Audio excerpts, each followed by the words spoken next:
The first step to a good deadlift session, especially sumo, is specifically three A&W breakfast sandwiches. You need 2 bacon and 1 sausage.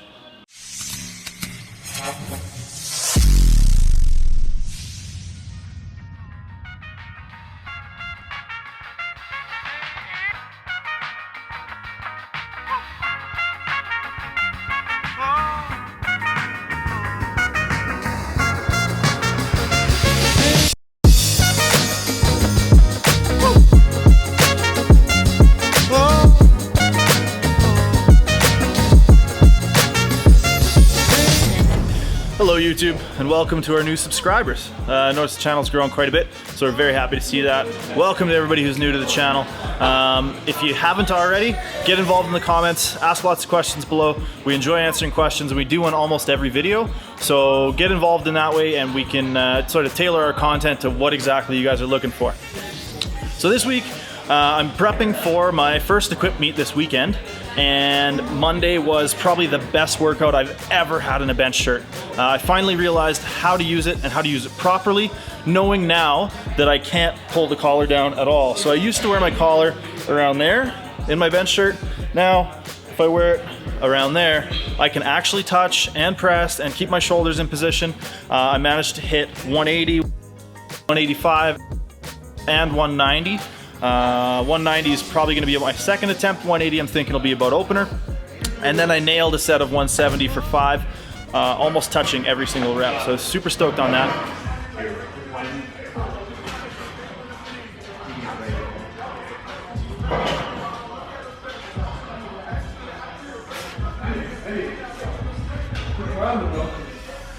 Tuesday came in and did my equipped deadlift. That would have been yesterday, I suppose. Worked up to 340 kilos, 750 pounds, moved really, really well. I keep saying this, but I'm really hoping for 800 on the platform this weekend. Don't know if it's gonna be there, but I'm damn well gonna take a stab at it if I have any shot. So that's the plan. Today I did my first Facebook Live, which I've seen a lot of people doing and I think is pretty cool. Not a lot of people asked a lot of questions, but we had a couple people tune in, so that was cool. Thanks to everybody who tuned in, and keep an eye out for that. If you have any interest in that, I will be doing more of those as time goes on. And another thing about the meet this weekend, I'm actually not tapering at all. So if you'll notice, most athletes towards a meet will do what's called a taper, where you sort of ease back on the volume, keep the intensity at a moderate to high level, but really, really back down in the number of reps you're doing, keeping it very competition specific. For this upcoming competition, partly because it's not one of the most important meets of the year for me, but also partly because I think Mike's trying out something new where you don't quite taper nearly as much as some of his other protocols. What I'm doing for this competition is I'm actually going through my full 5 days of training, full bore, full intensity, full volume, and then I'm going to compete on Saturday as like an extra bonus day. So we'll see how that affects my strength levels, if it does at all. I'm hoping that it still leads to a really good performance and I can do the things that I want to do on the platform, but we will see. We'll have lots of meet footage for you guys. We have 4, I believe, other athletes competing this weekend. We're going to try and get some snippets, at least highlights from some of their lifts, and show you guys how much progress some of the people are making around here at Calgary Barbell. So getting on to our question of the day here. This question comes from Marco Palma. He wants to know how to approach his workouts now that he has limited time. So he's got an hour and a half as opposed to 2 to 3 hours, and he still wants to get lots of volume and continue to build a bigger base, as he says.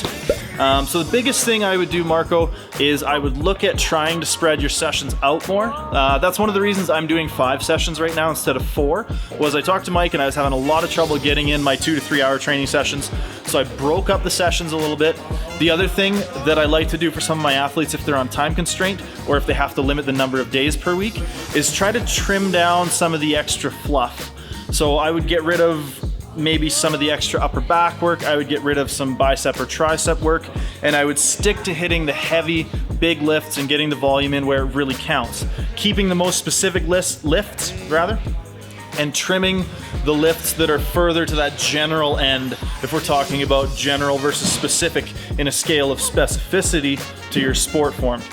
So what I would do, Marco, is I would first look at increasing the number of days rather, and spreading your exercises out over those larger number of days to see if you can still fit in all the exercises but trim the session length down.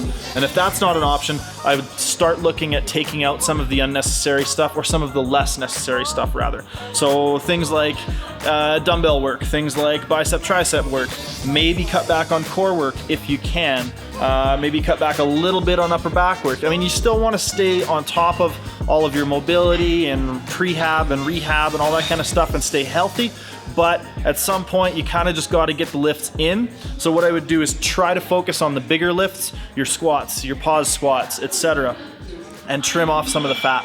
So I hope that helps you out, Marco. That's the end of our video for this week. We will see you guys next time. Make sure to click that like, subscribe, and comment below. See ya.